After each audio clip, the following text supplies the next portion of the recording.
want to go ahead and put a disclaimer here. I am using a tracking camera called a Pivo, and it does lose focus and kind of gets distracted sometimes. So not all of the stuff that's in the video is actually everything I did.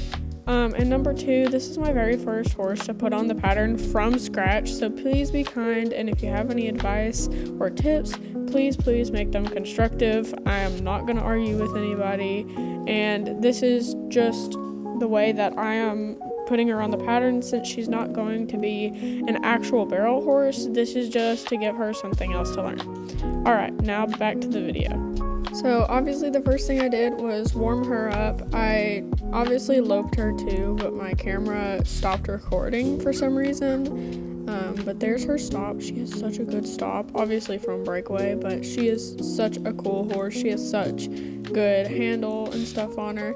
She was kind of struggling to give to some direct rein, which is just pulling, like if I want to go right, I just pull with my right rein. She was struggling with that a little bit, so we worked on that to get her a little more soft, since obviously you need that on barrels. And then we went to all rights and all lefts. I have 4 barrels kind of set up in a diamond shape almost, and we just worked on trotting really even circles. I've taught her this before she went to roping training, so she took a little bit to get used to it also. But after she got used to it, she did really good, and we were just kind of recapping, making sure she knew what I was asking of her, and also asking for some collection and rate to kind of start getting that in there. She's a pretty lazy horse, so I didn't want to be stopping her at the barrels too much, just because I didn't want her to always think that we're going to just stop before the barrels.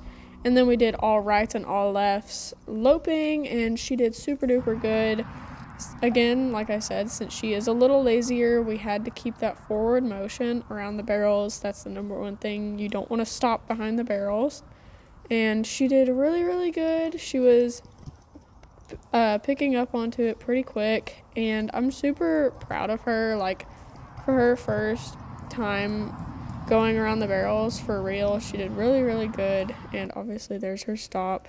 And then we walked the pattern to end for the session. It was getting late and chilly, so I had to end her, and I wanted to actually put her on the pattern to let her know what we're gonna do next time. The number one thing I really worked on is, again, just keeping her nose in towards the barrel to make sure that, you know, she was not dropping her shoulder towards the barrel or anything like that, and just getting really even circles and not letting her get a little lazy around the barrels and give up. She did really good, and you know, she was driving from her back end, even on a walk. That's a really important thing. She was pulling with her front end. That's one thing she's been taught a lot with roping and stuff. So that obviously is a big factor that you need in barrel horses. And she also likes to stick her head down whenever she, you know, doesn't want to give to the bit. So that's one thing I was really trying to tell her.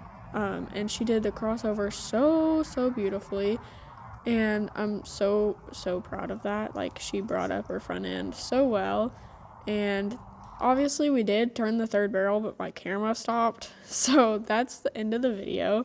Thank you guys for watching. Sorry it's so short, and also I know it's in vertical, but this is just how I ended up filming it. I didn't know I was going to make a long form video of it, so I apologize, but thank you guys for watching anyway. And I'll see you guys in the next video of this series for Charleigh on the barrel pattern. Thanks for watching. Bye.